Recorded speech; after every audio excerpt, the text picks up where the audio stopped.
going, guys, and welcome back to another video. Today we're looking at a scenario where the EU is one country. So recently we've done what if NATO is one country, what if the EU went to war with the rest of Europe. Also, I forgot to color in the Baltic states here. But today we're going to be looking at a scenario where the entire European Union is just one country. Of course, this would never happen in real life. There are way too many ethnicities and way too many cultures here. But when it comes right down to economy and things like that, this is one absolute superpower in the world, rivaling the USA for number one, which they'll eventually get. So let's go ahead and begin, as Europe's goal here is just going to be to expand into that number one spot and take over the entire continent. They, of course, annex Andorra, the next Monaco. They're just going to annex all these microstates. There is no point not to. They are tiny, they are weak. This is a massive superpower. San Marino falls, along with the Vatican, and Liechtenstein. Well, you can't even see it on this map, but it is there. After taking that, a few countries just opt to join in, including Bosnia and Herzegovina, Moldova, and Iceland for now, although there will be more in the future. Yeah, we just see the EU's main goal here to become just Europe, not the European Union. And let's talk about just how powerful this would be. This is obviously a military superpower. It has some massive economies like Germany and France, and some major military powers like France and Italy. They also have some other decently powerful countries like Poland, Spain, Greece, Sweden, and Finland.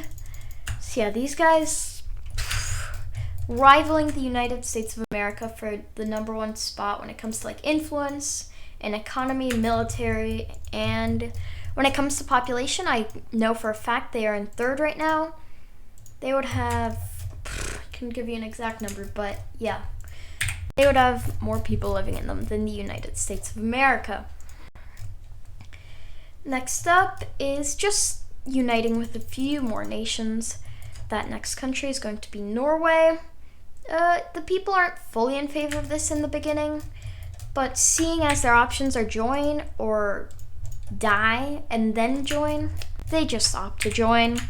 They would eventually do it in real life if this really happened, since there is a lot of pressure.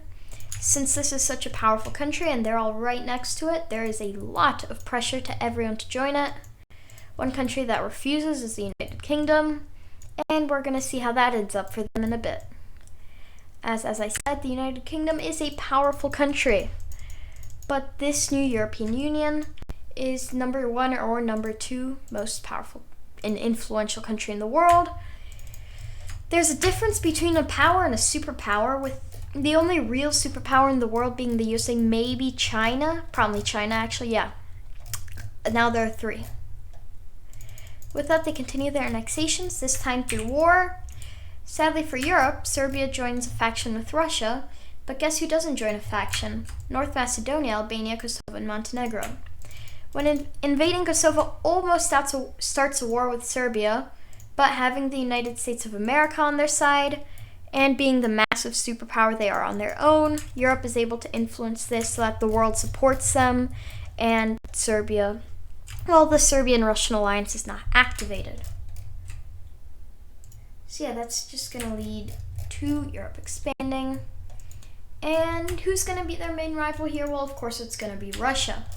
Russia annexes Belarus and finishes up the war in Ukraine, annexing Ukraine. From there, Russia's going to do similarly to what they did in my NATO video, which is going to be expand, rival this new power, try and put yourself up as a worthy fighter, and make them fear you so that they don't stop you. Russia does this successfully, as for now, Europe does not want war with them. Russia is still now probably the fourth most influential country by now. China ahead of them. China, the European Union, and the United States. But they're going to try and change that. They annexed Kazakhstan, and for now this is it. But they are going to be expanding themselves as much as they can. With Russia gone, Europe gives the United Kingdom one more chance to join them. The UK's people just blatantly say, no, we're not joining you. We're our own country. And then the EU does something that looks like this. And the United Kingdom is a very powerful country, but this European Union is 3 times as strong. They are going to roll them over. Don't think of this as Europe. Think of this as the USA on very weak steroids. So yeah, landing is made in Scotland, and the UK is not going to last very long here. They are a military power, and this is going to increase Europe's influence a lot, as they now only have one rival to focus on, and that is Russia. Although they do have somebody else trying to fight them, that's Turkey, but eventually that will be sorted out as well.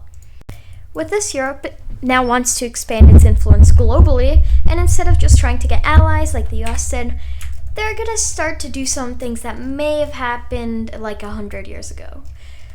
Well, you see, there's a civil war in Syria, and Europe says, oh, well, that's sad. We're going to send in some, and I quote, peacekeeping forces. And those peacekeeping forces arrive in Syria and take over the entire country. And they don't give the country back. They say, well, we're going to keep troops stationed there for the betterment of the Syrian people. And yeah, maybe it helps them, but yeah, the world frowns upon this as they see it more as colonialization than peacekeeping, as they said. But for now, it has been done, and Europe now controls all of Syria. Is that good for them or not? I don't know, but it gives them some influence in the Middle East, which is very good for them. From there, they go ahead and annex more weak, struggling countries, including Yemen and Somalia, to gain influence over here. No, this is not, is this the Gulf of Aden? No, that's there. Oh my god, the Persian Sea is like over here. This is the Persian Gulf, and then the Red Sea. So many waterways. But yeah, they now control what goes through the Red Sea and the Suez Canal, which is very good for them. As honestly, they're the ones who require the Suez Canal the most, but holding this main point can stop a lot of global trade. From there, they go ahead and do some more questionable things. I forgot to color it in, but French Guiana is a part of France, so boop, boop. The world doesn't frown upon this as much. These are 2 weaker countries that nobody really cares about. And these 3 are the outliers of South America. Of course, Brazil is Portuguese. The rest of South America is Spanish, but Guyana actually speaks English, and Suriname is Dutch. So, yeah, would this really be that bad? No, not really. From there, well, where do they go? Let's talk about their languages first. Their main languages are German, Spanish, Italian, English, French, and English and French. So those are going to be their official languages, although they also have some smaller ones, such as Romanian, Hungarian, Greek, Swedish, and yeah, that's it. Oh, and Dutch. And kind of Danish, but no, not really. Oh, and Portuguese. They have a lot of languages, very ethnically diverse, but we're going to be assuming that for some reason this does not collapse. They then maybe or maybe not stage a coup. Also, they have Cyprus. Forgot to color in a lot of land here. But they may or may not stage a coup and then say, oh, look at that, Lebanon is having issues. I'm going to go send in peacekeeping forces again. Oh, and yeah, I'm going to keep some troops in there to help mediate the peace. So Europe's trying to play the good guy card here. It's not working. The world knows what they're doing, which is expanding themselves as much as they can. But before they can actually do anything about it, let's see what Russia's been up to. Well, bye-bye Mongolia. And hello, mega-sized Russia. Europe, they were up there when it comes to largest country. They're definitely like top 5, especially with these new quote-unquote peacekeeping forced areas. But we all know it's really just colonies. And when it comes right down to it, they are now in the beginning they were fighting the US for number 1. Now they are almost there. Like few more important areas and they'll be right there. So from there, Europe says, screw it. We're going to look at every single weak and collapsible nation in the world and we're going to take it over. So goodbye Djibouti and Eritrea. Yeah, very sad, but peacekeeping forces, right? Yeah, definitely. And coming over to Central America, well, actually, keep a lot of countries here, but goodbye Haiti, goodbye Jamaica. Yeah, very sad, very sad. Over here in the Pacific, do they take any countries? Well, no, not really. They might take over Papua New Guinea, but I doubt it. Oh yeah, Good job, Europe. So many more peacekeeping forces have been sent, and you now have way more global influence, with land in nearly every continent. Well, actually, do they have land in every continent? South America, check. North America, yes. Africa, Asia, Europe, of course. They don't have land in Oceania. Well, they are soon. These islands would most likely be at the bottom of the ocean by now. Why not let Europe annex them? So yeah, Europe is going to say here that the people were suffering due to climate change and that they're sending in the troops to help protect the citizens from further issues due to the water rising. There, yep, that's exactly what they're going to say. So yeah, of course, Europe would most likely not do these things in real life, but here they are. And let's go ahead and see their next difficult war. Yes. Are they going to absolutely obliterate this country? Also yes. And that country is, of course, Turkey. So Turkey was kind of a pain in Europe's backside. They were fighting them this whole time, denouncing what they're saying, and Europe is by now more than strong enough to take the country on. So European troops flood in from Syria. They flood into northern Turkey. And at this point, the world sees no hope, as even the present-day mighty United States cannot stand up to this new European megapower. Yeah, bigger than a superpower, a megapower, because they don't just have influence in the world, they have land all over the world. They are just, they can attack almost any country they want and get away with it. They would probably not turn this evil, but you know what? It makes it more entertaining, so we're going to go ahead and say that. With that, Europe has now finished their expansion, and yeah, a lot larger of a country. From here, they invite Switzerland to their faction. Switzerland, of course, rejects. Oh, look at that, there's no more Switzerland. From there, they have one more enemy left, and that is, of course, Russia.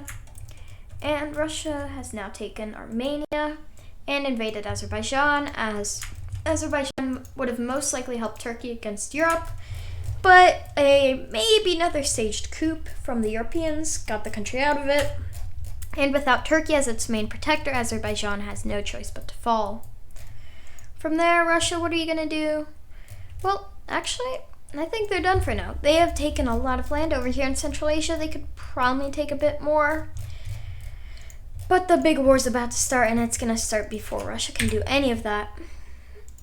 And that big war is, of course, going to be the Europeans invading Serbia, as they decide, hey, Russia, if you want to join in, but we're killing this country.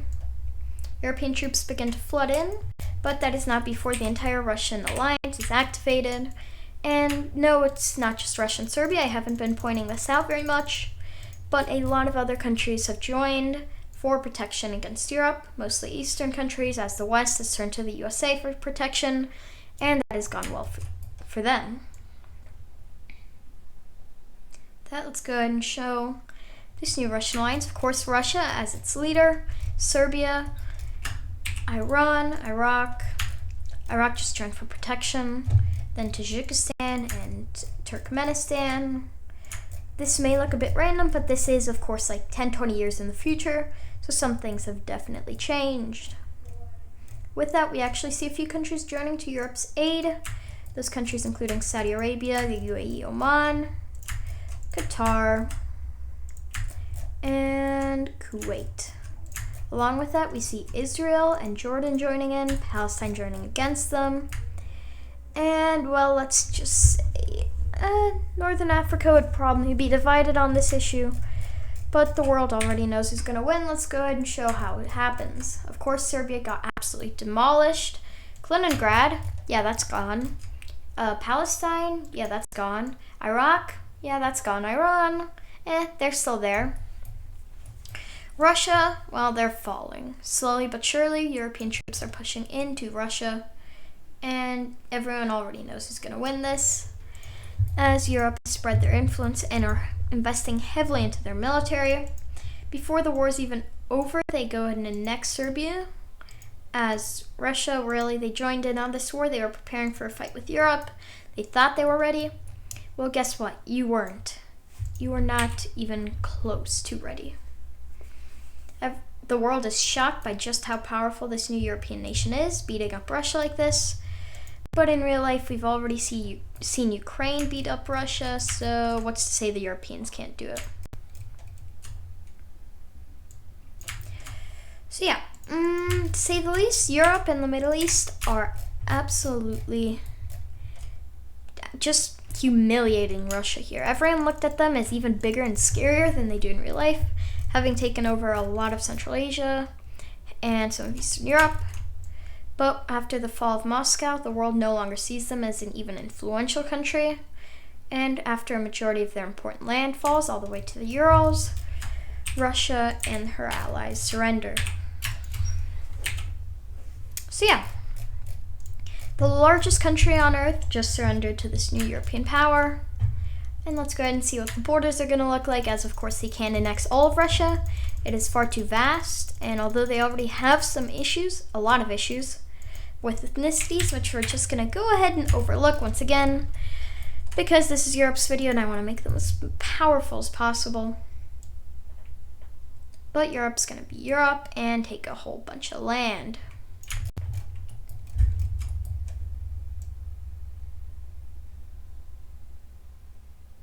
Okay, there we go. Saudi Arabia actually got a good amount of land. They, of course, unite with Kuwait. They unite with Jordan. And, well, all three of these other countries stay independent, but maybe not forever, as those things can change. As for Tajikistan and Turkmenistan, well, they're let off with nothing but a few sanctions on the country, a few war operations. But besides that, they're fine. And now for the biggest loser, of course, Russia. Well, let's go ahead and see what happened to them here. Oh, they lost all their southern land. Well, that sucks for you, Russia. Oh, they lost all their northern land as well. Oh, they lost St. Petersburg. Oh, they lost all their important water access. Yeah, this is not very good for Russia. It may look like just a tiny fraction of their land, but this includes a lot of their most important land, their Black Sea and Baltic Sea axis. And you may think, yeah, they still have the Sea of Okhotsk. Maybe they can move their industry a bit, and they won't do amazingly, but with the help of China, survive. Well, sadly for them, that's not what's going to be happening here, as Kazakhstan is given independence. Maybe these borders aren't exact, but it's good enough. And, of course, Mongolia, well, they're not going to be given independence as they are made a part of the new Siberian Protectorate. Definitely not just Europe trying to ensure their oil and other natural resources. Definitely a protectorate. With that, yeah, Russia has fallen a lot. Honestly, kind of feel bad for the country here. They've lost a majority of their land, a majority of their population, they've lost everything, let's be honest here. But hey, they thought they could stand up to this new European power, and after taking out Russia, they finally do manage to cement that place as the #1 most powerful country on the planet. Even up to this point, they were still fighting about it with the United States, but now with the fall of Russia, it is no longer even a question. Europe is the most powerful force on Earth. And if anyone wants to question that, even the United States or China, have fun. Have a lot of fun. Just ask Russia how that went.